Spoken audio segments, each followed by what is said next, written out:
आपल्याला शिकायला पहिले आपल्याला त्यांचे वर्ड्सचे आपली मातृभाषामध्ये मीनिंग समजायला पाहिजे.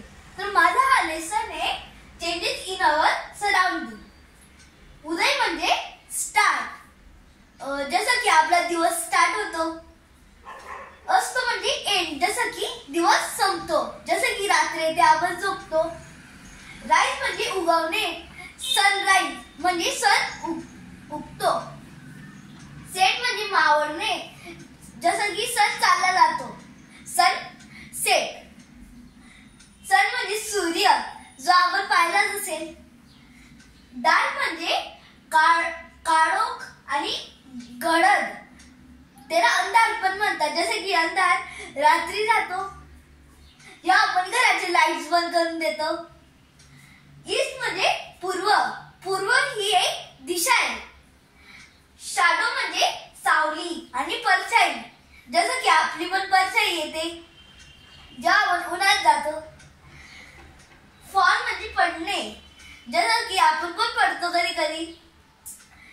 वेस्ट म्हणजे पश्चिम, ही पण एक दिशा आहे, पूर्व पश्चिम. रुटीन म्हणजे दिनचर्या, जसं की आपण रोजचे जे काम करतो ते म्हणजे दिनचर्या.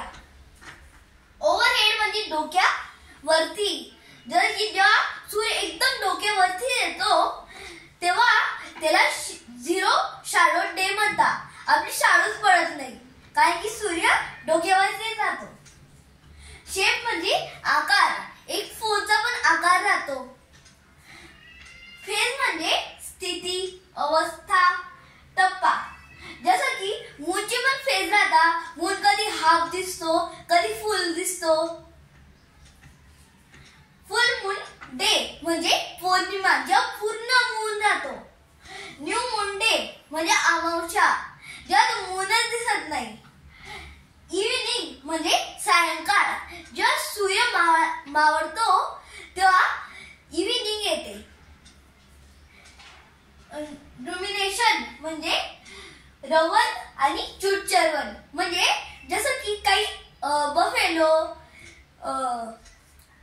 काऊज राहतात ते पहिले सगळं खाऊन घेतात बिना चावायचं, नंतर ते वरती आणतात आणि त्याला चावतात आणि परत गिळतात. आणि नॅक्टर्नल म्हणजे निशाचर आणि फक्त रात्री फिरणारे ॲनिमल्स. काऊ हेड म्हणजे गुराखी.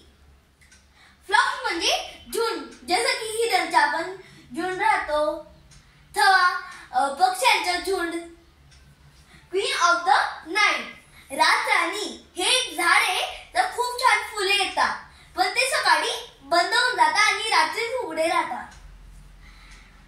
ग्रॅज्युअली म्हणजे हळूहळू, जसं की आपण हळूहळू चालतो, हळूहळू प्लांट मोठे होतो, आपण मोठे होतो. ब्लॉसम म्हणजे उमलणे, फूल पण उमलतो, म्हणजे बड पासून तो फ्लावर बनून जातो. पेटल म्हणजे पत्ती, पत्ती म्हणजे